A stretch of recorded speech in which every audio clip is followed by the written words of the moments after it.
think that we can start this event. If I am not wrong, we have 196 people with us. So this is a fantastic number, a huge number of people, which is interested in this session, whose topic is the added value of social economy, of social and solidarity economy, to implement and be a driver of the Sustainable Development Goals and the United Nations 2030 agenda. So we are talking about something quite important.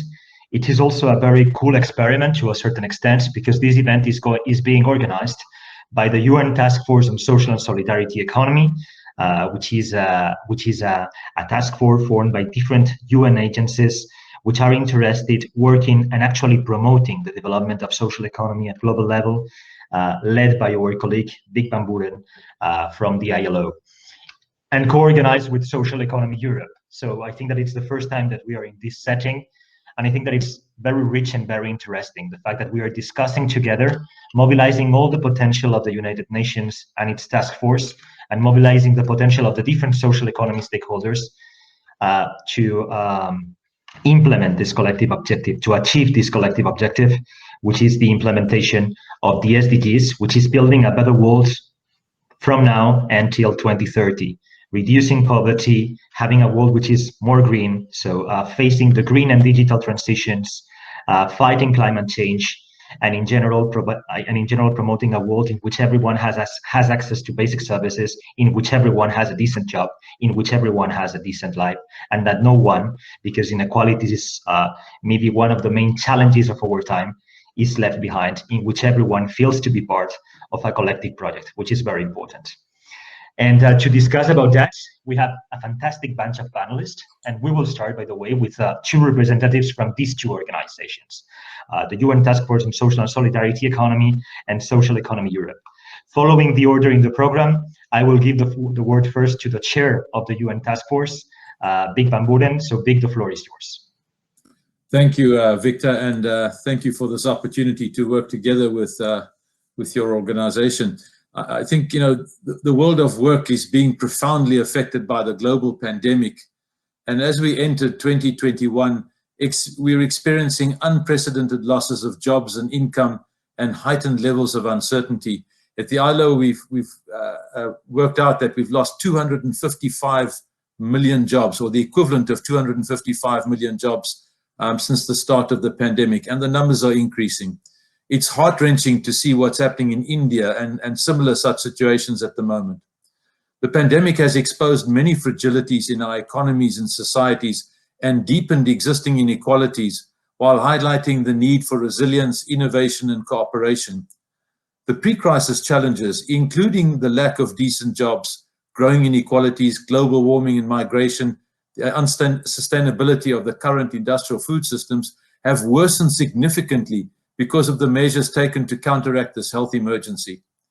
Recovery plans now need to address the root causes of this crisis by building stronger health systems, working to minimize the number of people that live in poverty, addressing gender inequality, and advancing a healthier environment, more sustainable local food systems, and more resilient society. So we can see there's a huge challenge. The recovery plan should also be conceived in line with long-term development strategies based on our common framework set by the SDGs. And at the UN, that's what our primary target is to work towards these SDGs. If we do not do so, we miss the opportunity to build back better and greener. This must be an holistic approach, and it's not by default that I mention the environmental component, because we cannot work in silos anymore. SSE organizations face important challenges today, especially in developing economies where there is often no enabling environment or appropriate policy framework for the SSE. Many members of the UN Task Force, such as the ILO and OECD and the UNDP, are working in different countries to support governments in improving the situation. However, the pace is far too slow, and we've got to pick this up. SSE organizations are part of the solution, and a very key part of the solution, especially in addressing the needs linked to the huge social and environmental deficits that I've referred to. A human-centered economy represents the future. Actually, it represents the present. As the current pandemic is showing us, we need to urgently rethink the way we do business in order to ensure a planet-centered and planet-sensitive long-term recovery. The interesting feature about SSE is that it is an economy that serves people, and that's what we need to talk about. It's a tool to advance access to certain rights, to better jobs and living conditions for all, including those most excluded. That is why at the UN Taskforce, we speak about the opportunity to create partnerships with actors and movements of the SSE in order to accelerate the achievement and localizing of the SDGs.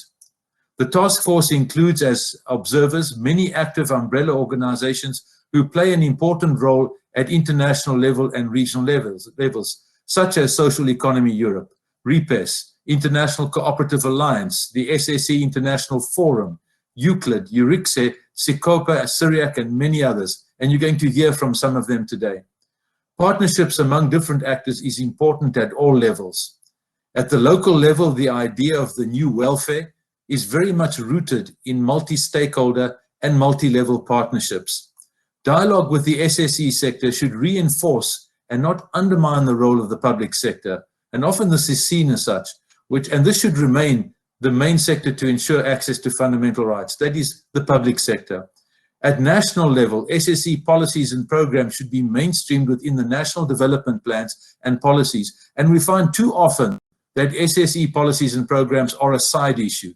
We need to have them in the national development plans. There needs to be synergies with other policy fields such as the circular economy, just transition, and the digital transition. Moreover, partnerships and social dialogue should be at the core of these policy-making processes. And remember that process is as equally important as content. At the international level, the fora and the alliances put in place by governments, developmental agencies, and SSE actors are contributing to advance the debate on how to shape agendas aiming at tackling the different challenges that humanity is facing today. Cross-pollination is key to thinking out of the box and coming up with innovative ideas. The International Labour Conference of the ILO in June 22 now will present an ideal platform for a broader debate at international level involving governments and social partners, because at this 110th session, there will be a general discussion on SSE for human-centered future of work, a huge opportunity for us. Partnerships and the creation of synergies is key in the conception and implementation of cooperation programs. The programs need to be put in place that we've put in place by the task force bring together a diverse and rich mix of actors working on the SSE. And we've developed the SSE for SDG programs. Sounds like a different language I'm speaking with all these acronyms. This aims at reinforcing ecosystems in developing economies, because we see that's where there's a gap, by using a holistic approach. This rationale is behind the idea of some member states to adopt a resolution on SSE at the UN General Assembly, which we're hoping will happen in the near future. We've got a knowledge hub program and platform which aims at creating and sharing knowledge on the SSE as a means of implementation of the SDGs, and this is another example of task force activities.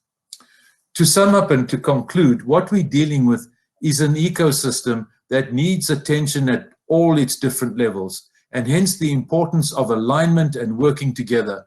What we need now is bold leadership and to make our voices heard, not talking in a church of the converted, which I'm most probably doing today. We need to take this message into the field, into the countries, and we need to make it happen now and to scale up. Thank you very much. And I hand back to you, Victor.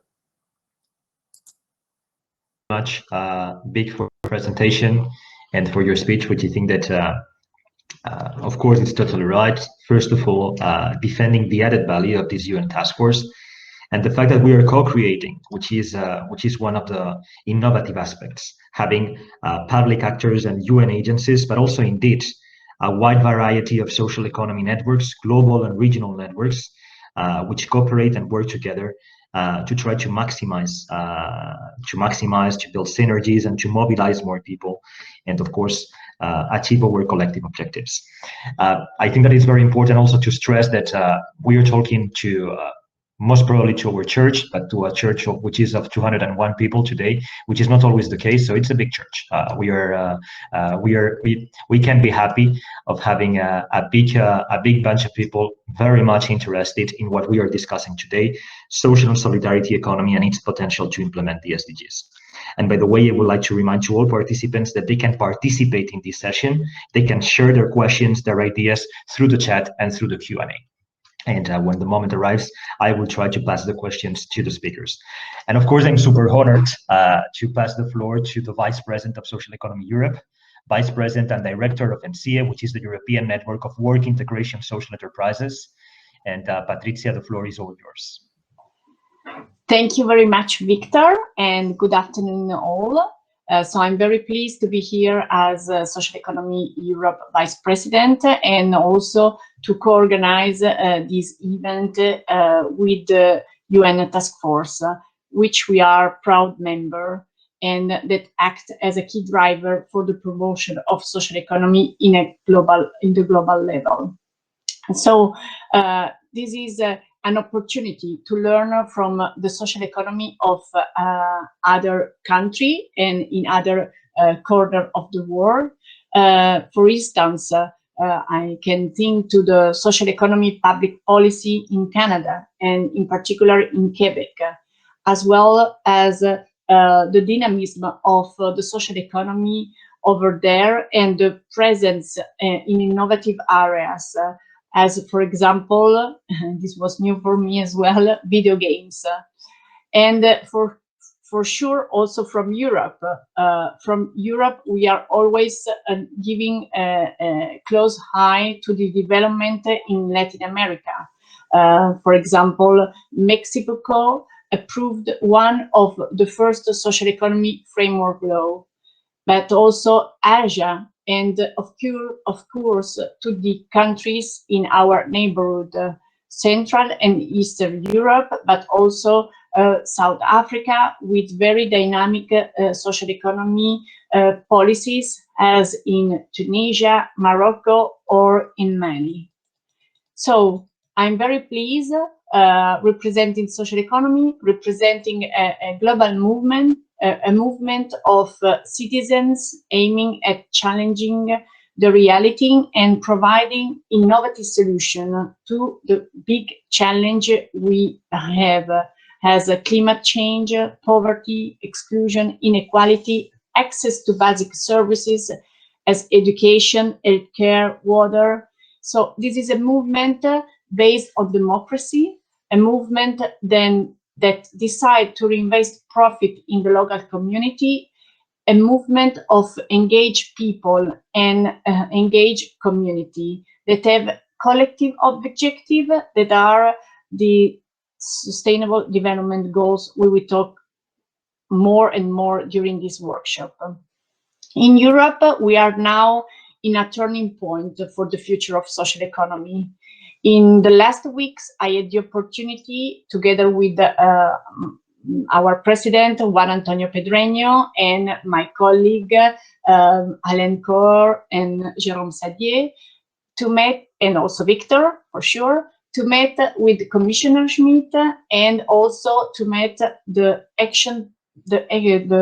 heads of unit in charge of the action plan, Anne Branch and Anna Athanasopoulos.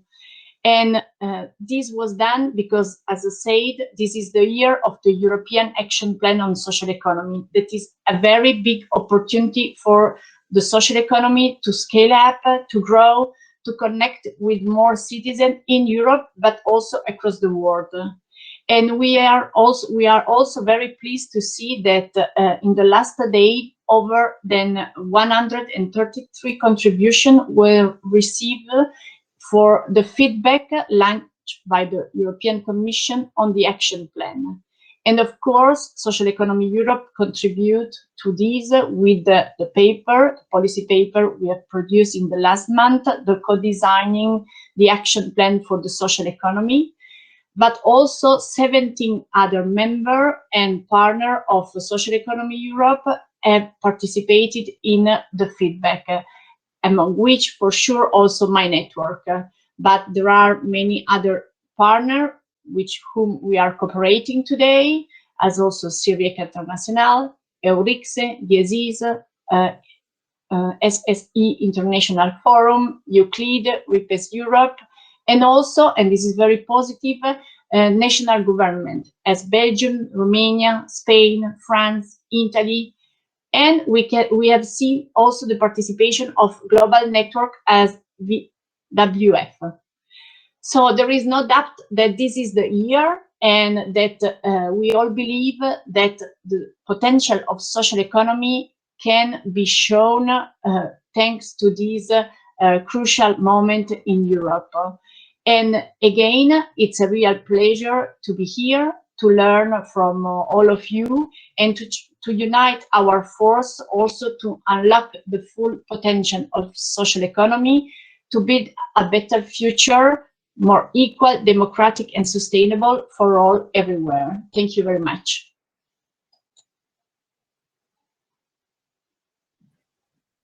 Patrizia, the pleasure is ours, and thanks for the work that you do in Social Economy Europe, promoting the whole social economy community, but also promoting WISEs, work integration social enterprises, which are fundamental to reduce poverty, to empower people, and to generate an economy, to build an economy that works for people and the planet, and that leaves no one behind, fighting inequality and giving tools to the people to have a better life.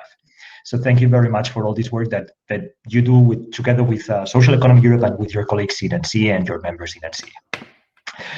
I will pass the floor now to our colleague Jürgen Schrettmann, who is an ex-official of the International Labour Organization that has been very present, that is one of the pillars of this UN Interagency Taskforce on Social Solidarity Economy, and he's also an international consultant now.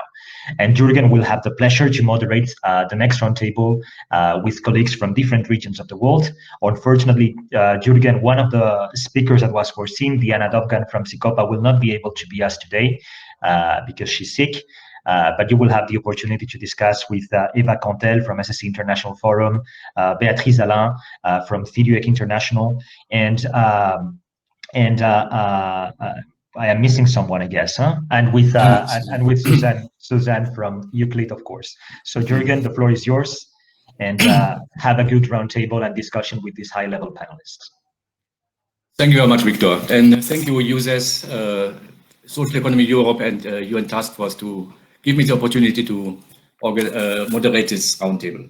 I'm speaking to you from Dorsheim, a small village just 80 kilometers north of Mannheim. As Victor was saying, we will have three speakers in our panel. The fourth one, unfortunately, has fallen ill and cannot participate. Our roundtable is on the potential of the SSE to contribute to achieve the Sustainable Development Goals, the SDGs. And before giving the floor to our speakers, just a few remarks about the SDGs. The 2030 Agenda for Sustainable Development comprises 17 goals, 169 targets, and 230 indicators that need to be achieved by all countries, developed and industrialized by 2030. It is accompanied, this framework, by a declaration and a follow-up mechanism, which was adopted in September 2015 by over 180 heads of state. And in this documentation, in this framework, you will not find the word social economy or social and solidarity economy anywhere. The word cooperative is mentioned twice, but only as being part of the private sector, not as being something special within the private sector. And that relates a little bit to what Vic van Buren was saying right before, at the end of his remarks.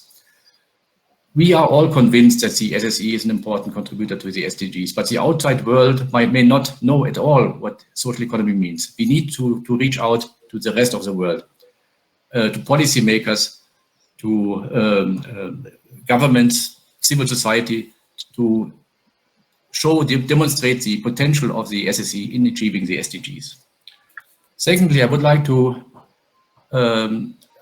stress that we should not look only at the 17 goals, because the goals are more aspirational. What is more concrete and more measurable are the 169 targets. There we can really show the impact of the SSE on SDGs. And also, when looking at the targets, you will discover new perspective of the SDGs. For example, SDG 16 is on peaceful and inclusive societies. That goal includes one target, 16.9, which calls for to provide legal identification to everyone, including birth certificates. One would not have expected such a target within SDG 16. If one doesn't look at the target, one would ignore such a goal. And secondly, I would like to say that it would be a mistake to claim that the SSE can achieve each and every target and goal of the sustainable development. Some of these SDG targets are more SSE friendly, SSE relevant than others. And I think it would be important to focus on those ones. Now, with those introductory remarks, I would like to open the roundtable. The first speaker would be Susanne Wiskes, hopefully I pronounce her correctly, the Chief Executive Officer of the Euclid Network, a network of European social enterprises covering 21 countries. The head office is located in the Netherlands. Susanne will talk about green and just transition within the framework of the SDGs. Susanne, please. Take the floor. Thank you, Jürgen, and thank you for inviting me to speak on the green and just transition on this panel. Euclid is an observer to the UN Taskforce, and speaking on collaboration, and this is very important to us.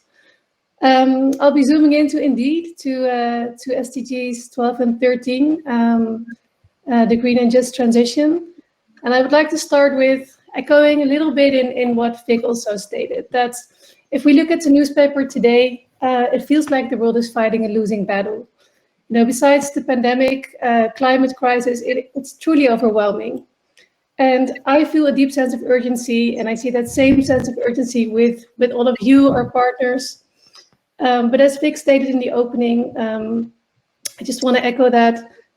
Indeed, you know, we should talk as well to the people that disagree with us. We should not only talk to people that agree with us. And I think working together as a task force creates a really, really good platform and a good starting point to do so. Looking back at that sense of urgency, I think the upside is that we as a sector, we are starting to share best practices and know-how across borders. And the upside is that social economy actors are well positioned to add to achieving a green and just economy.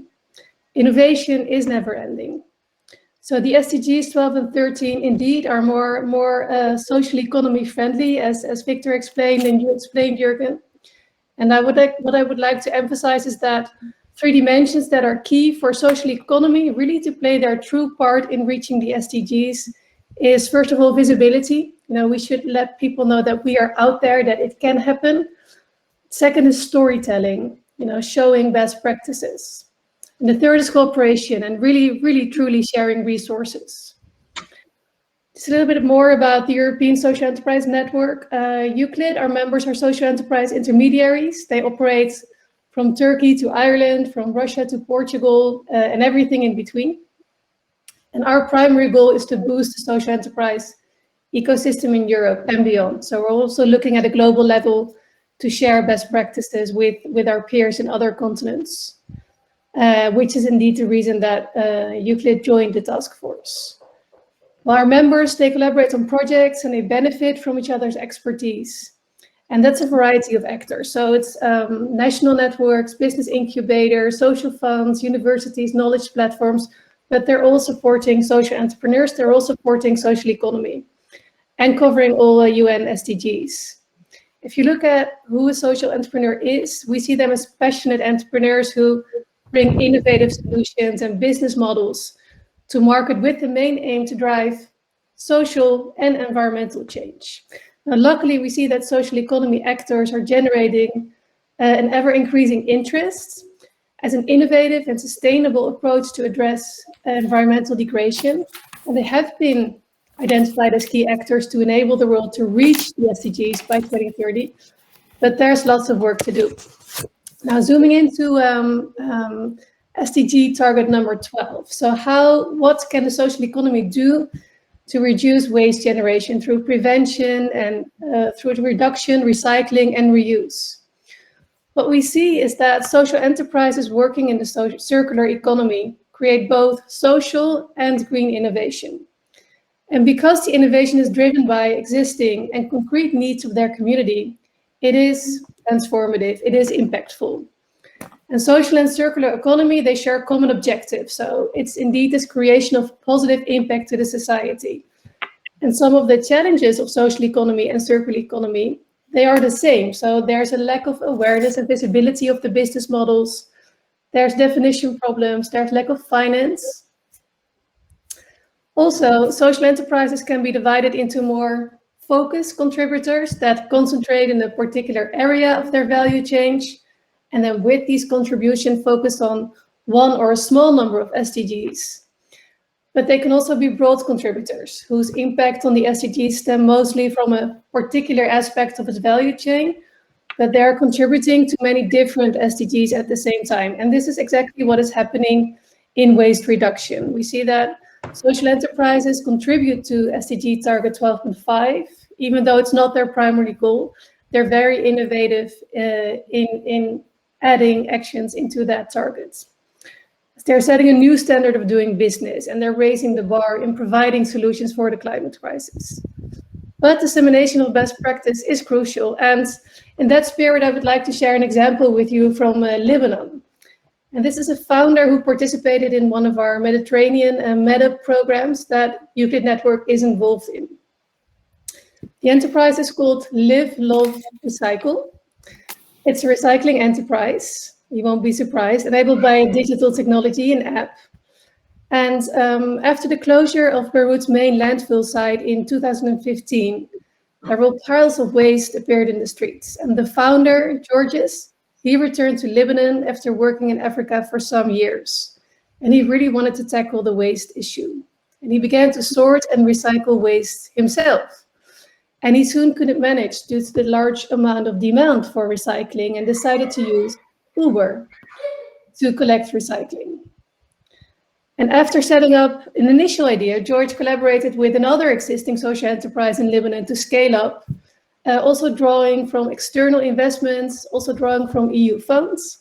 And this contributed to tackling the climate and recycling crisis in the region. And most interestingly, perhaps, is the use of digital technologies in apps.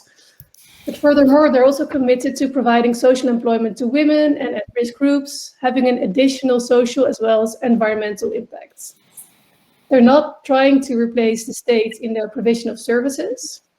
Nothing that the state they do know that the state has an essential function in the area of waste management, and they recognize that. And they know that a social enterprise cannot replace that. So the impact has been since 2018, that the app for the Live, Love, Recycle was launched, and it's been a success ever since. In 2 years, they already recycled 500,000 bags of recyclables, preventing 600 tons of waste from being put into landfill, to sea, or to be burned.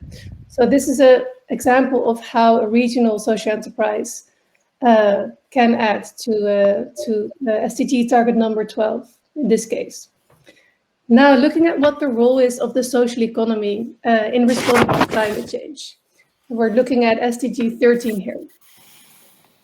As mentioned, social enterprise in this type of organization, it's all about disrupting existing markets that aren't working for us.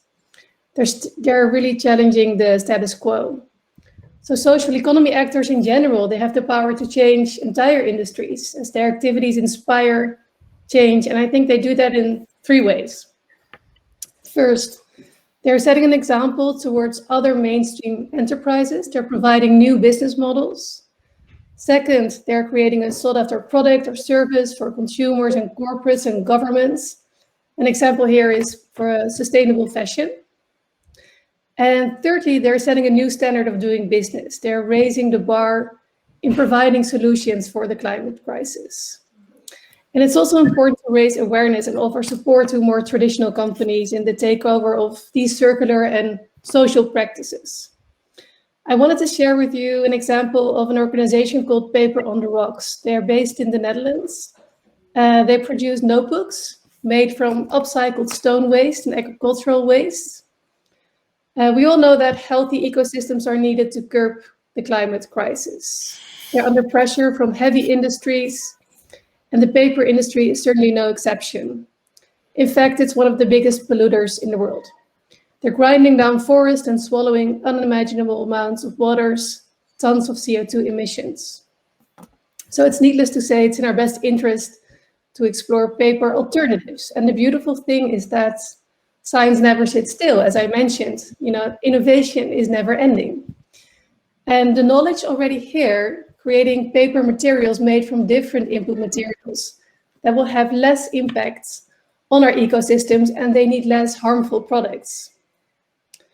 So Paper on the Rocks is actually producing these notebooks of stone waste, and they're selling them to consumers, they are selling them to corporates, to governments, actually also having produced a roadmap called 21st Century Paper. So they're showing other organizations that they can make that happen. So concluding, again, 3 dimensions that are key for social economy to play their true role, to play their true part in reaching SDGs 12 and 13. First of all, visibility, let's make sure that they are visible. We need to get out of our bubble.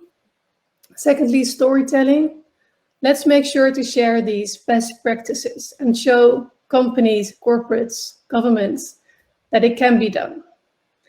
And third of all, and I know we will speak about that a little bit later, I'm very passionate about cooperation, sharing resources, partnerships as a key aspect of the social economy to really play their part. That's it for now. Thank you very much, Jürgen. Back to you. Thank you, Susanne.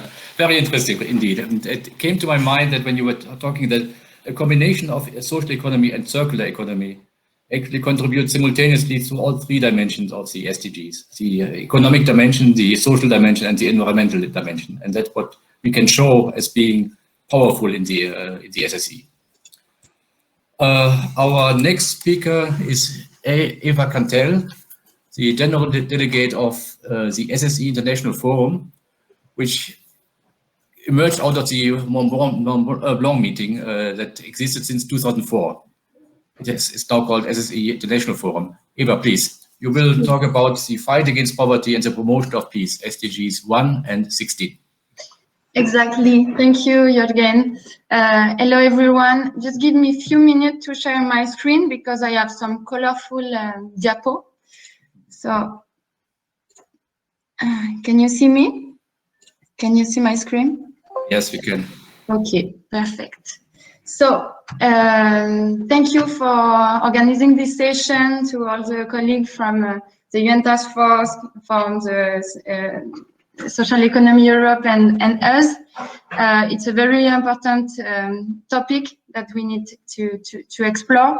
So during this session, I would like to illustrate the potential of SSE organization and enterprises to find some concrete solution in order to achieve the SDG 1 and poverty and all its form everywhere, and in particular the target 1.4 and the SDG 16, promoting peaceful and inclusive society for sustainable development, specifically the target 16.7. So to illustrate my point, I will focus on the activity of 2 of our members of our network, Caforginu in Mali and the Cooperativa Vega Real in Dominican Republic. If they are seeing us, hello, Vega Real. So first of all, when we talk about poverty, we have to make a multidimensional analysis, taking into account some indicators, such as economic resources, as well as living condition with many deprivation, but also the lack of heritage of assets, and finally capabilities. In other words, what people are capable of doing and being regarding their social and economical environment. And of course, poverty manifests itself in different ways depending on the geographic location in the global north and in the global south is different. But the common denominator of the period that we are experiencing is that poverty is increasing everywhere. Vic was mentioning this fact, and here there are some relevant figures. For example, according to the International Monetary Fund, the crisis could push 150 million people, mainly in developing countries, into extreme poverty by the end of this year. In Latin America, for instance, it's the same phenomenon. The Economic Commission for Latin America and the Caribbean estimates that the total number of poor people rose to 209 million in 2020, which is 20 million more than in 2019, 1 year before. And the pandemic disproportionately affects vulnerable groups, including poor people, women, indigenous people, ethnic minority, persons with disabilities, sexual and gender minorities, but also immigrants and refugees. But also workers are vulnerable in this crisis. According to ILO, and I think Vic just mentioned these figures, 630 million people in the world have a job but are not able to get out of poverty. So it's excessive. So given this condition, the question is, how can the social and solidarity economy ensure the implementation of the target 1.4 that you can read just here? And for us, social and solidarity enterprises and organizations are responding to the deterioration of the labor market, including precarious work, part-time contracts, short-term contracts, and various substatus, offering decent employment and incomes, but as well with labor standards and rights, and also with social protection. And these are, well, decent work is a key issue to reduce poverty at work in our organization. Second, I will say that our organization pay particular attention to vulnerable groups who face barriers in accessing labor market. I will take the example of people with disabilities. A lot of organizations and enterprises from the social economy, social and solidarity economy are focused on this particular vulnerable group. Third, we are very involved in developing services to address the need of poor and vulnerable groups. We support local development. We are member-based and community-based, so close to the concern of our people and our communities. Well, I will take the example of Kafojijinyu in Mali, and that perfectly demonstrates what I just said, my statements. So Kafojijinyu is a mutual saving and a credit institution serving low-income population that do not have access to bank services, in particular women. And these women are often working at cotton growing in a rural area. So the enterprise Kafojijinyu offers two different products, especially dedicated to women: education saving credit, but as low individual credit program for women. And so by doing so, Kafojijinyu want to increase women income for sure, but they want as well to increase the well-being of the family and the whole community. The organization is also playing a major role in labor integration and participate in the development of women, but also the empowerment of these women in rural area.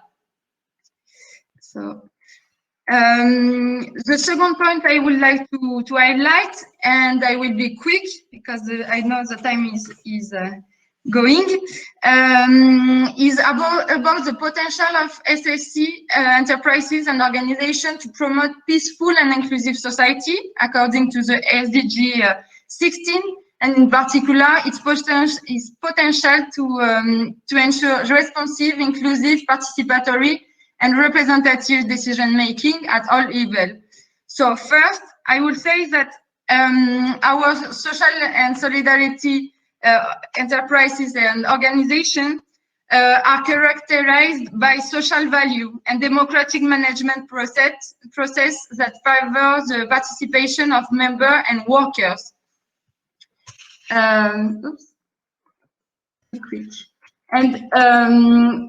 second, we have a requirement of transparency, and sometimes members have control over the different governance body. And then we participate in social dialogue with local, national government, but also supranational decision making.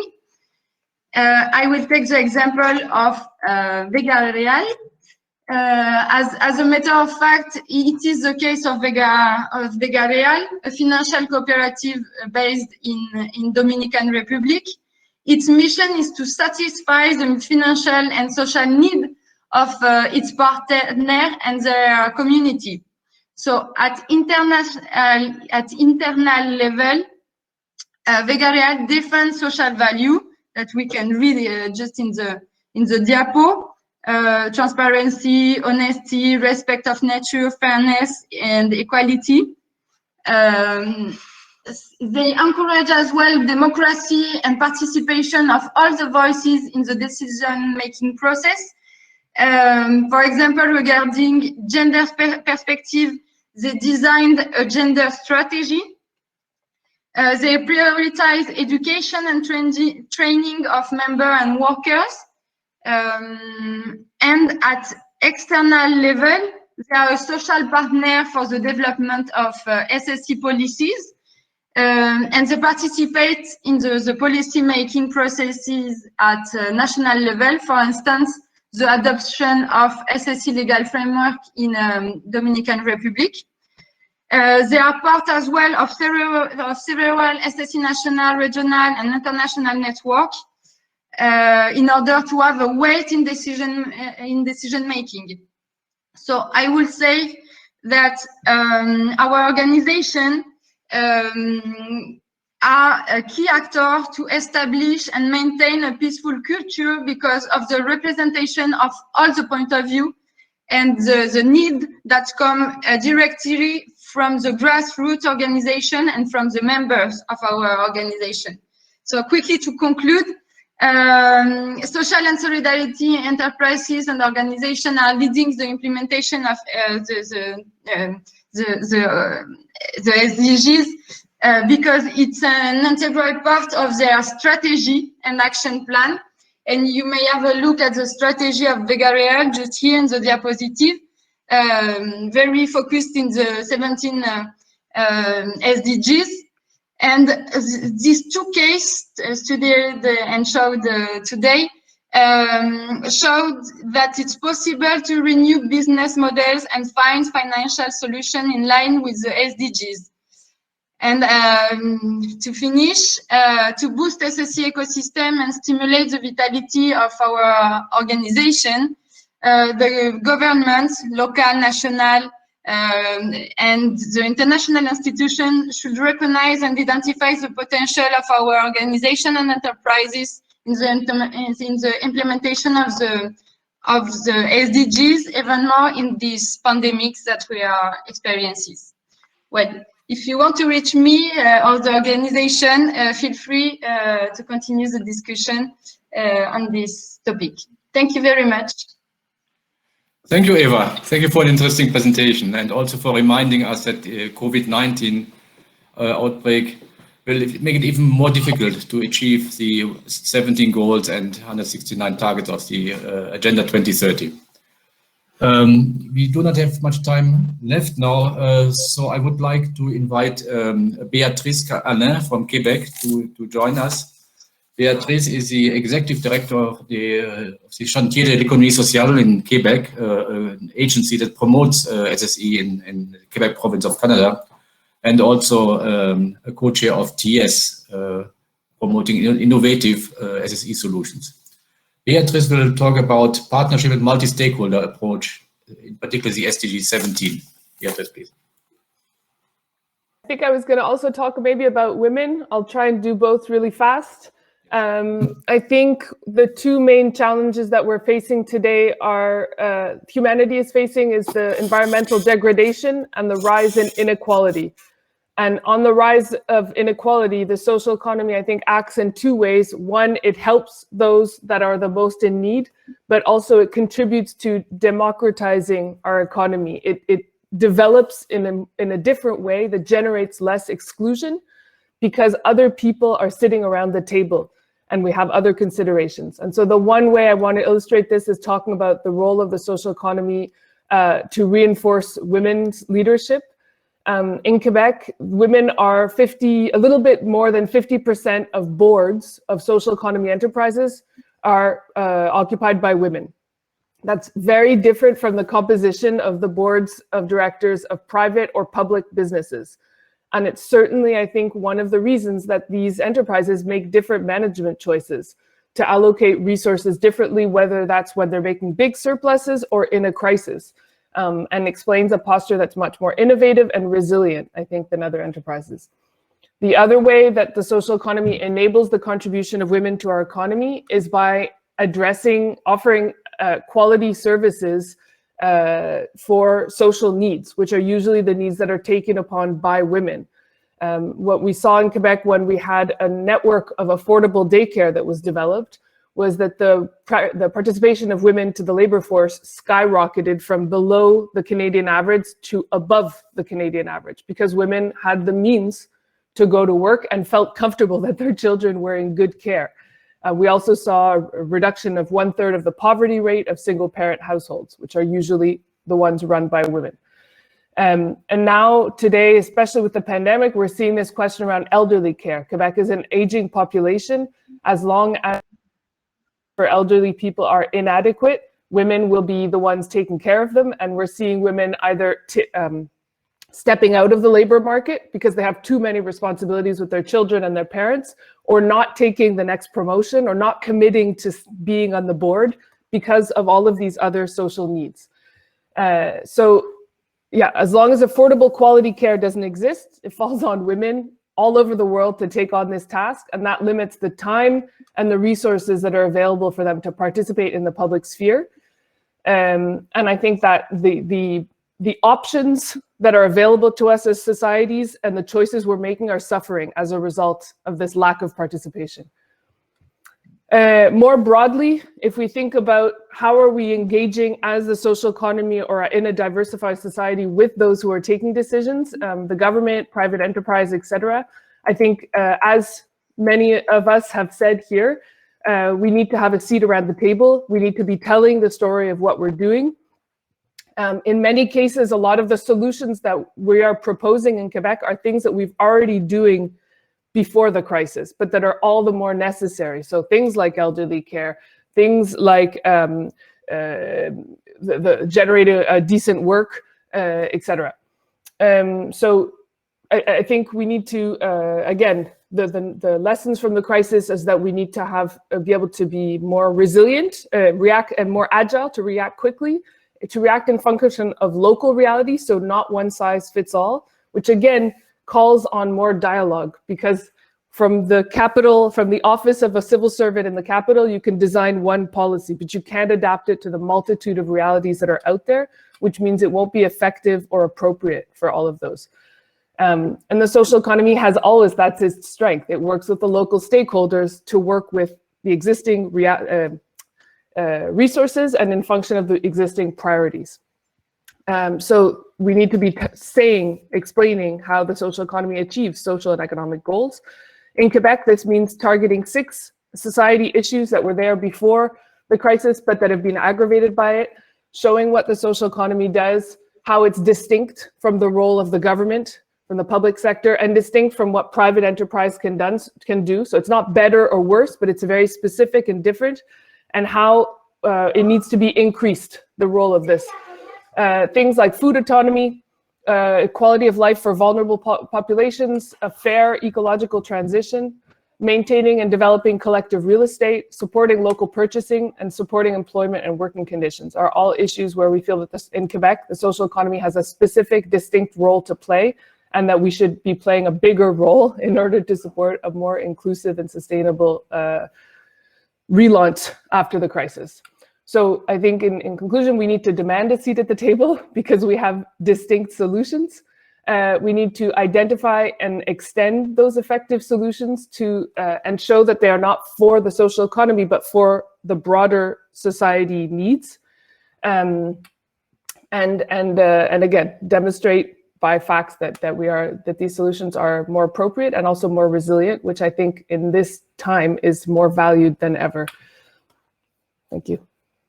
Thank you very much, Beatrice, about the Quebec experience.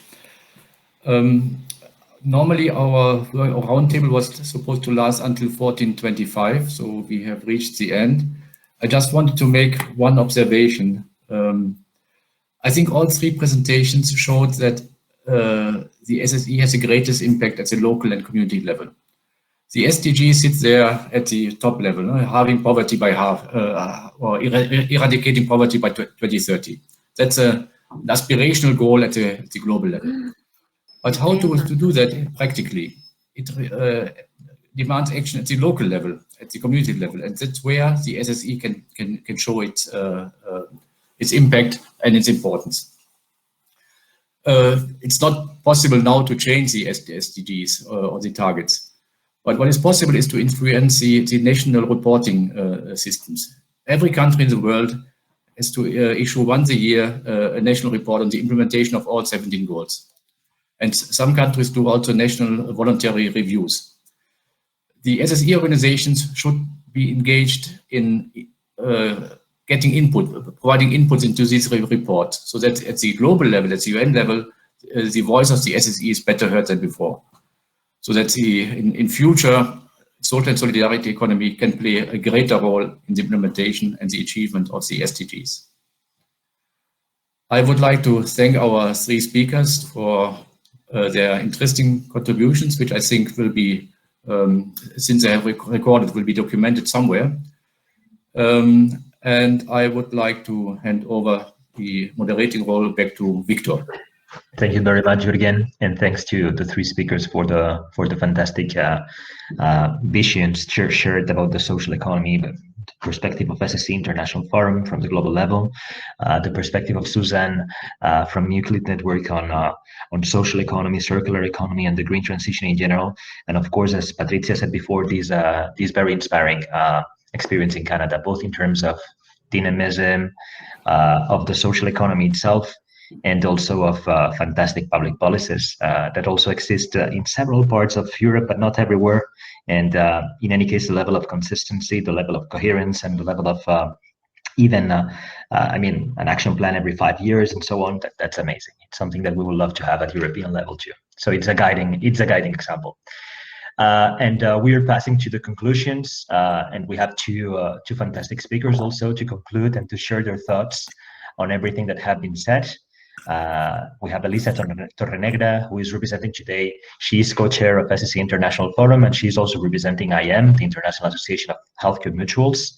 And we also have Gianluca Salvatori, who is the CEO of Euclid Network, a center on cooperative, on a very strong center on cooperative research.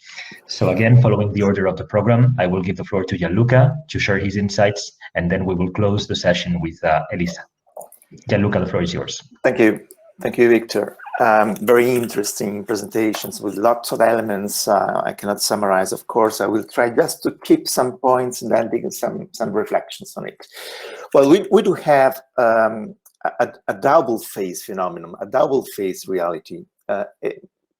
Social economy as an economic impact and the social impact, of course.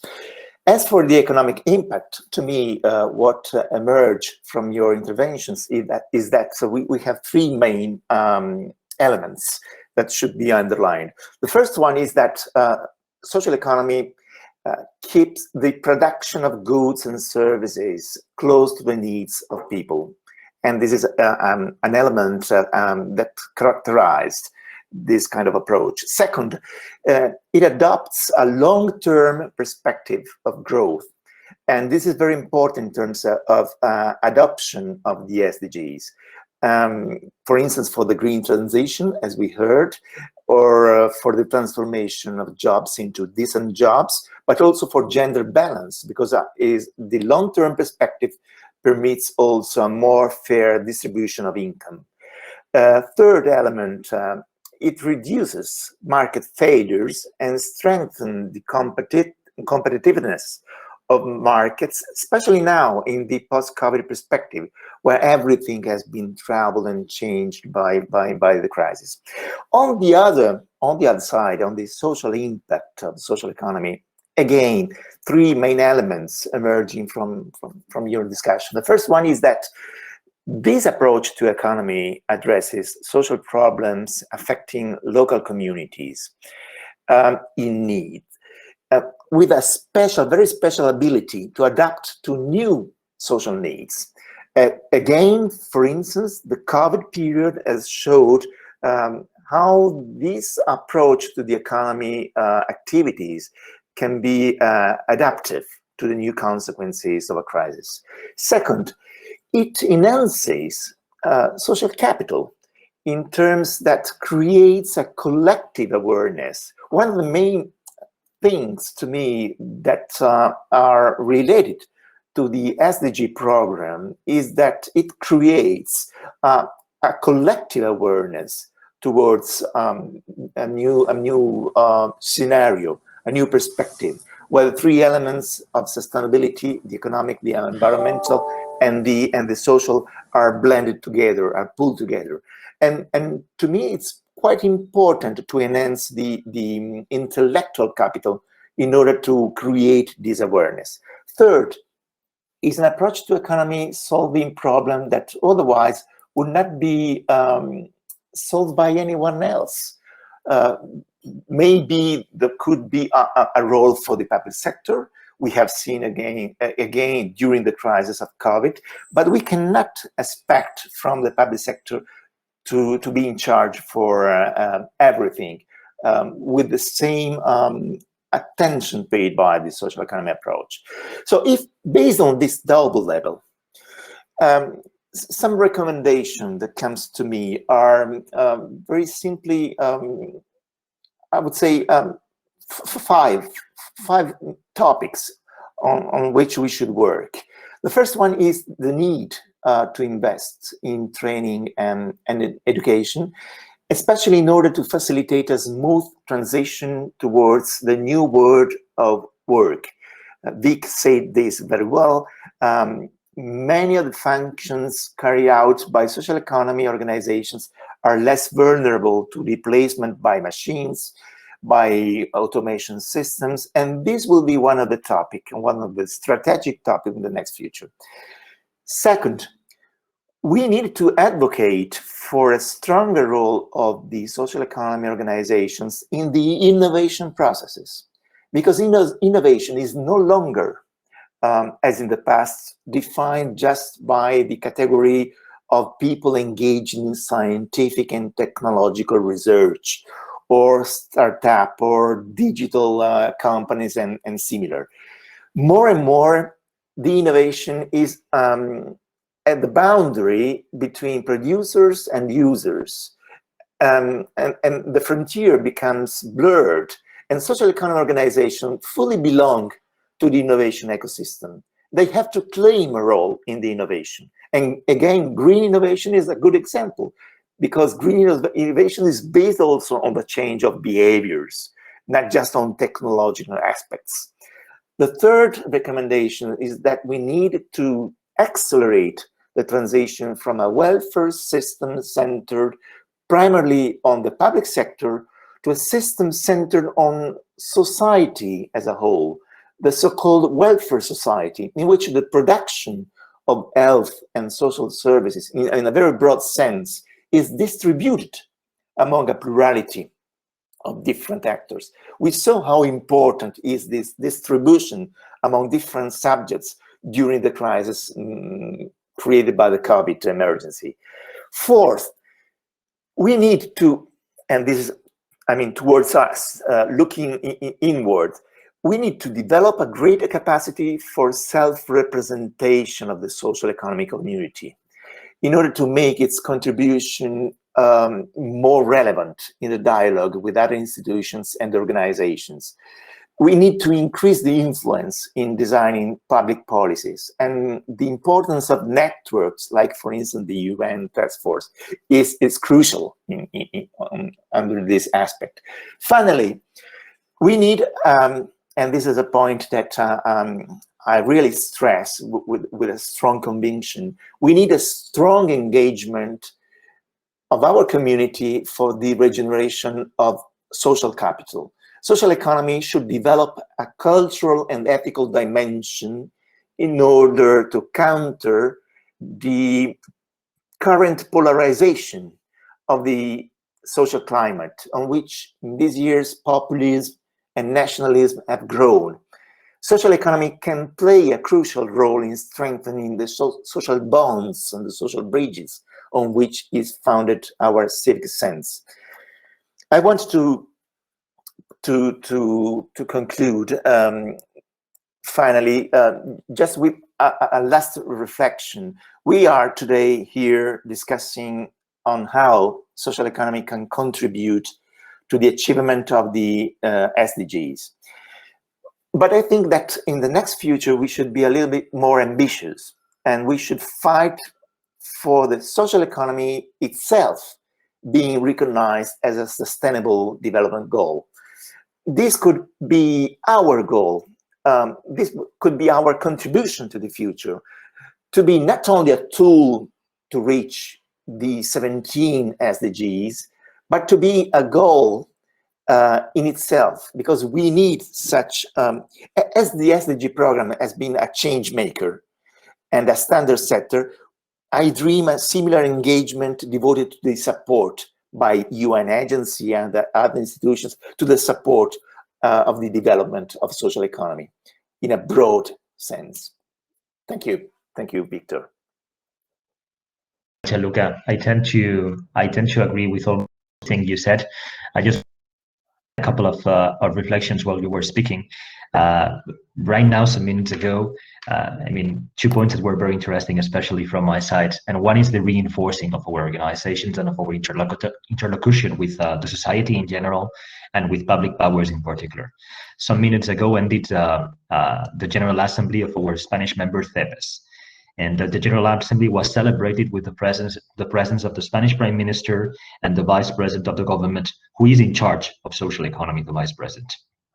Same goes in Quebec, no? Where, by the way, this happens in Spain now with this government, but it happened with the government before, which was a conservative government. So it can happen with a social democratic government. It can happen with a conservative government. Same happens in Quebec, where there is an action plan every 5 years with budget. There is a consistent effort to promote social economy as an essential part of the social economic fabric. And indeed, for that, we need to strong our links, cooperate, intercooperate more, and solidify our organizations. And also we have a challenge. If we look at Europe, social economy is quite stable, and we need to scale up. It's quite stable around 8–10% of the GDP. It's quite stable in the number of jobs, and so on and so forth. How do we go beyond that? How would we conquer new spaces? So that's a collective mission, and for that we need strong organizations. And with that, I will give the floor to Elisa Torrenegra, who is talking with us from Colombia. So the president, if I am not wrong, of Gestar Salud, which is a healthcare mutual, co-chair of SSE International Forum, as I said before, and also a member of the International Association of Healthcare Mutuals, IM. So Elisa, the floor is yours to share your experiences from a very different part of the world, and to share what you see and how you think that social economy can contribute in this crisis to give replies to the current pandemic crisis, and also for the economic and social development of the countries of Latin America. The floor is yours, Elisa. By the way, Elisa will speak. Elisa, you're muted. Can you unmute yourself, please? There you go. Muchas gracias a Naciones Unidas, el Grupo Interagencia de Taskforce y a Social Economic Europe por este espacio. Realmente, independientemente de las particularidades, compartimos problemas, pero también soluciones. Y definitivamente, cada país organiza sus servicios sociales y especialmente los sistemas de salud y protección a su discreción. So I will act as translator of Mrs. Torrenegra today. Mrs. Torrenegra was saying thank you to the organizers, to the UN Taskforce, and to Social Economy Europe. And with independence from the difference, with the many difference, and the fact that every country regulates its social services and its healthcare services in a different manner, we face common challenges. Las organizaciones sociales juegan un papel muy importante, más aún en aquellos estados en los que los gobiernos no están comprometidos de manera real y evidente con la cobertura universal, porque son las organizaciones sociales las que garantizan a sus afiliados esos servicios mediante los aportes que hacen de manera voluntaria y comprometida a sus organizaciones. So social economy organizations and social organizations in general play a key role, moreover in those states which doesn't guarantee a universal healthcare coverage, for instance, because those social organizations are the one guaranteeing to its members these services through the voluntary donations or the voluntary contributions that they make to these type of organizations, usually mutuals and cooperatives. Cuando los estados van avanzando en políticas de cobertura universal e implementación de ellas, lo que sucede usualmente es que los estados asumen estas políticas y las implementan con la institucionalidad pública o le dan paso a la participación privada con ánimo de lucro. When countries advance towards universal coverage and its implementation, usually what happens is that those countries or internalize those policies and their implementation, or they give the floor, they give space to private participation, but to a private participation which is for profit. En gobiernos en los cuales la participación privada solo se mira y valora a las empresas con ánimo de lucro, las organizaciones sociales quedan al margen. Para que esto no pase, nos quedan unas alternativas. So in those countries in which private participation is only valued, or the countries which only have an approximation to the private sector as a for-profit sector, social economy entities are excluded. And to avoid this, we have alternatives. Primero, las empresas sociales y solidarias complementan los servicios que asume el gobierno y entonces se llaman servicios complementarios. Dos, las empresas sociales y solidarias se vinculan y forman parte de la política pública como ejecutoras de las políticas y los programas, o sea, coadyuvan a la cobertura universal de los servicios y garantizan el derecho a la salud. Y tres, las empresas sociales migran a un modelo con ánimo de lucro, afectando la permanencia y sostenibilidad del ecosistema social y solidario. So there are actually three different scenarios. Scenario one, in which social and solidarity economy enterprises are complementary to the services that are provided by governments. In those cases, we are talking about complementary services. Scenario number two, in which social and solidarity economy enterprises are part and partners, are an ally of the public action to ensure these healthcare coverage, for instance, and the right to healthcare. And a third scenario in which social and solidarity economy enterprises lose their identity and go towards a for-profit model in which the social and solidarity ecosystem disappears. Generalmente caemos en estar al margen o muchas veces en contra de los gobiernos, a pesar de que la población objetivo y la intención es similar. ¿Por qué desperdiciar o guardar solo para unos pocos nuestra gestión solidaria? ¿Por qué desperdiciar nuestra experticia, el arraigo en las comunidades, la credibilidad que nos tienen y el sentido de pertenencia que les despertamos por no estar cerca de los gobiernos? ¿Por qué negarnos a participar como ejecutores de las políticas a llegar a los sitios donde el sector con ánimo de lucro no llega, a donde el gobierno no despierta esos sentimientos positivos en las comunidades, y por qué no ser parte de la solución? So generally we have a competitive approach to the public sector, or we don't have a dialogue with the governments, even if the general objective and the intention is basically the same. Why don't we take advantage of this experience of solidary management? Why don't we take advantage of our expertise, of our local anchorage in the communities, of the credibility of social and solidarity economy organizations, and the sense of ownership that we generate in the local communities? Why don't we participate as allies and partners of the governments for the implementation of these public policies, and to arrive where the public sector and the for-profit sector never arrive, or where the public sector doesn't have a connection with the local communities? Why aren't we part of the solution? ¿No creceríamos más? ¿No nos posicionaríamos más como soluciones reales, aceptadas y dinamizadas por la misma comunidad, actuando en conjunto con los gobiernos? Señores, los Objetivos de Desarrollo Sostenible fueron definidos por los gobiernos participantes en Naciones Unidas. En Colombia, por ejemplo, un comentario para Gianluca, en Colombia no solo logramos nos incluyeran como operadores del sistema de seguridad social, sino que nos trataron en igualdad de condiciones, lo que también significó igualdad de exigencias. Y hoy el resultado es que 6 empresas de origen solidario son unas de las más grandes del país, representando a más de 12 millones de personas, más del 50% de las personas pobres y vulnerables del país. Siguen ubicadas siempre en los 10 primeros rankings oficiales calificadas por sus mismos usuarios, y además son objetos de premios y reconocimientos en la gestión del riesgo en salud. Look, we will grow more. We will generate more concrete and real solutions if we were allying, being the allies of governments.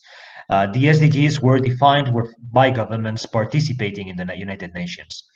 By the way, in our country, in Colombia, we have been included as one of the operators of the social security system. We have been treated on equal conditions, but also with the equal exigence. And today the result is that more than 6 social and solidarity economy enterprises are among the biggest of the country, representing more than 12 million members, 12 million citizens, of which 50% are part of the more vulnerable of our societies, the more vulnerable and usually excluded. And actually, we are very well qualified by our members and users. We are among the 10th first enterprises in terms of perception by the users, and we have also been recognized because of our risk management.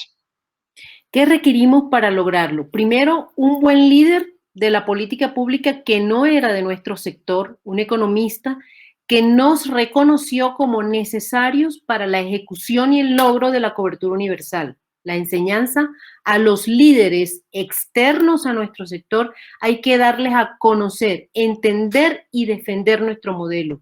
2, unos dirigentes de las organizaciones conscientes de su reto, de sus dificultades y de sus problemas, pero siempre propendiendo por una solución. Enseñanza, un buen gobierno corporativo al interior de las organizaciones. Y 3, una cercanía siempre con las personas sujetas de protección, con nuestros asociados y nuestros afiliados. Enseñanza, nunca olvidemos nuestros orígenes. So what do we need to achieve this? First of all, we need good public policy leaders. We need good policymakers. In that case, we had a policymaker which was not coming from the social and solidarity economy, an economist that recognized the role of our organizations as necessary for the execution and achieving this objective of universal healthcare. This person was convinced of the importance of partnership with our entities to make sure that every citizen could have access to universal healthcare. What we learned from that? We have to make our leaders, our policymaker, know, understand, and defend the social and solidarity economy model. We have to make it visible. The second thing that we needed are leaders of our organizations, of our social and solidarity economy organizations, leaders and managers, which are conscious of the challenges, conscious of the difficulties and the problems, but always proposing solutions. We need a good corporate government. We need a good democratic governance with good leaders and human capital. And the third condition is being close, being always close to the people to which we are delivering the services, to our members. We never have to forget, and the big learn will be, we never have to forget our origins. La importancia de sentir las dificultades y los problemas de manera cercana con cada comunidad hace además que en América se hubiesen desarrollado unidades de servicio en múltiples áreas adicionales a la atención sanitaria, como la agricultura, la educación, el turismo, el ahorro y crédito, la seguridad alimentaria, entre otras.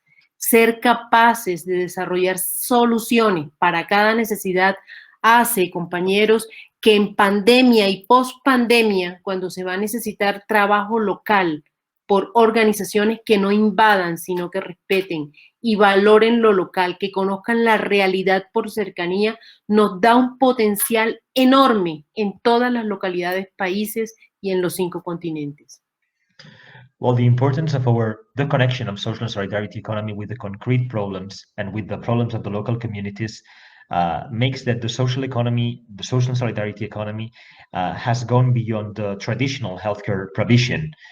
It is now in agriculture, education, tourism, credit and savings, food security, among others. Be capable of developing these solutions, being capable of developing a solution for each need makes that in these pandemic times, but also in the post-pandemic times, when we will need local work, when we will need organizations which are not invading, but respecting, valuing the local capital and generating local prosperity, organizations that know the realities because they are close to these realities, we have an enormous potential. The social and solidarity economy has an enormous potential in the local communities, but also at national level and at continental level. Es el momento de ayudarnos, de sacar de nuestro potencial para ponerlo al servicio de todos. Creo que desde Social Economic Europe y Naciones Unidas, el tener datos, información, conocimiento de lo que ocurre en lo local, de sus problemas y sus dificultades, pero también sus éxitos, va a posibilitar que los gobiernos no solo nos conozcan, sino que nos reconozcan más, sino que impulsa además nuestra existencia, fortalecimiento e inclusión como parte de la solución, para lograr de este mundo en reconstrucción un mundo más solidario, más consciente, más respetuoso de los recursos humanos, tecnológicos, ambientales y económicos. So it is the moment to help ourselves too as a community, to unlock all of our potential, to put it at the service of the society in general. From Social Economy Europe and from the United Nations Task Force on Social and Solidarity Economy, the fact of having the data, the information, the knowledge of what happens in the local communities, of the real problems and difficulties of the local communities, and also of the success stories. This will make possible that the governments not only know us and recognize us more, but they boost social and solidarity economy, that they strengthen our organizations and they include us as part of the solution to build back better and to build back also fairer, a more solidary world. A world which is more conscious and respectuous of human resources, technological resources, the environment, and of course, sustainable economic development. Creo que somos capaces, creo que es nuestra esencia, nuestra sensibilidad. Creo que entre todos lograremos que los objetivos de desarrollo sostenible sean cada vez más posibles y nosotros ser parte de la solución. Muchas gracias a todos y realmente hagamos esto una realidad. So this is our essence, taking care of our own, helping each other. This is our sensibility. This is our local anchorage and our closeness to local problems. We are capable. We are capable of implementing the SDGs, and social and solidarity economy is capable of being part of the solution. Thank you very much. Okay, so as I am wearing a double hat, Elisa, thank you very much. Muchas gracias. We have 10 minutes left. So I don't know if there is any question. I think that we can open a moment for debate among the fantastic panelists that we have. I will give the floor maybe to Vic, who is a co-organizer of this event. And maybe just something else from my side, because before shutting up for the next 10 minutes, thanks to everyone that made possible this event. And I wanted to say hello and say thank you to Vic's colleague, to Valentina Verse, who has worked a lot in the organization of these events. So Vic, the floor is yours, and we have 7 minutes more or less to have a small debate maybe. Well, thank you. And very brief from my side, I want to thank all the presenters, which has given us, it shows the partnership that we've got. I think the critical side for me is that we pool our resources and make that a very effective global team on the SSE, so that we don't get caught up in our silos and working in individual areas. And the strength of the task force is not just the UN members, but the SSE organizations which are represented here today. And I think that's been, it's a win-win model that we need to keep together. So I look forward to that. I'm not sure if there's any, sorry, there's an echo coming through suddenly. Anyway, I will hand back to you on this at this point. Too big, don't know what happened. Sorry for that. Okay, so my colleague Nicholas, which has already also played an important role in organizing this and managing this, is reminding me that we have some events to promote. But before doing that, any final comments from you colleagues, from you all, because you are the real protagonists of these events? Anyone wants to say something else? Suzanne, Eva, Gianluca, Jürgen, Elisa, any idea for the work that we have ahead? Suzanne.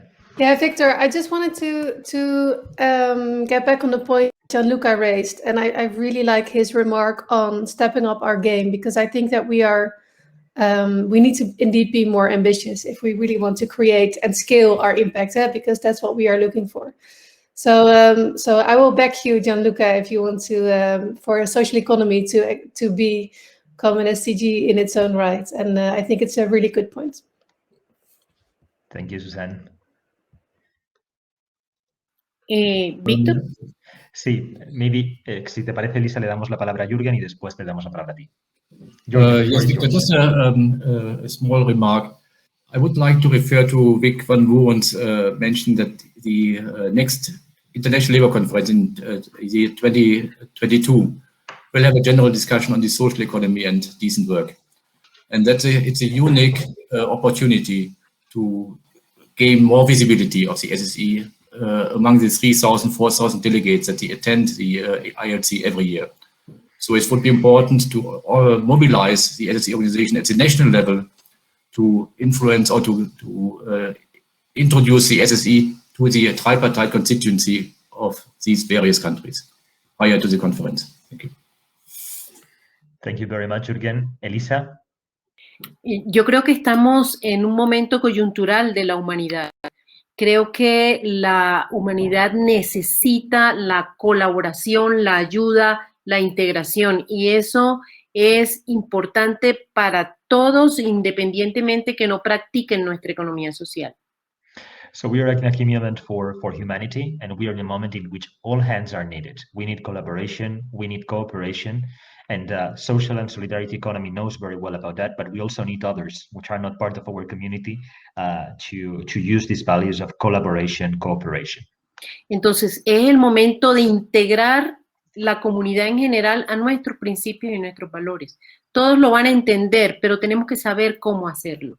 Tenemos que unirnos, tenemos que hacer de esto una comunidad que recoja información, recoja situaciones y recoja éxitos en lo local. So our visibility is easy because people understand very well what we are about.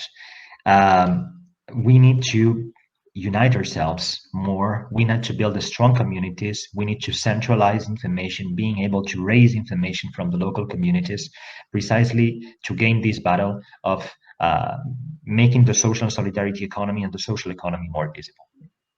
Aprovechando algo que decía Vic, que es la co-creación. Tenemos que co-crear, reunirnos e incidir en los gobiernos, y yo creo que lo estamos logrando. Muchas gracias. So yeah, what Vic said about co-creation is very important. We need to co-create public policies, and this is precisely what we are doing today through these kind of dialogues. Thank you very much. So yeah, Lucas also for the floor. Yeah, 30 seconds, just to say that probably this kind of event, not only the panel, but all the event would have been impossible 10 years ago. So there is really a momentum that is changing, and we should profit of this new mindset is coming. I just thinking to the next action plan for social economy that the Commission is working on. We should insist to translate this action plan into policies and not only recommendations. Thanks. Absolutely, yes. Eva, you want to say something? Yes, one comment. Just to highlight the role of our organization in documenting, in giving data about how our members, our organization are working in perspective for the implementation of the SDGs.